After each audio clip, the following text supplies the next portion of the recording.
خواستین اسمتون رو بنویسید. این آهنگ از طرف عمو مسعود تقدیم به شما.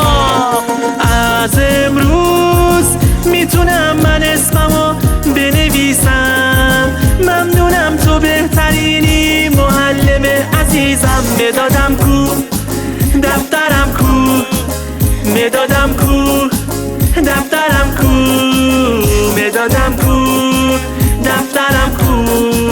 می نویسم اسممو تو دفترم مامان ببینه.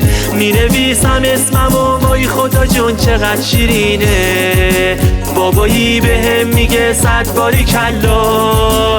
ممنونم ازت معلم توانا. می نویسم اسممو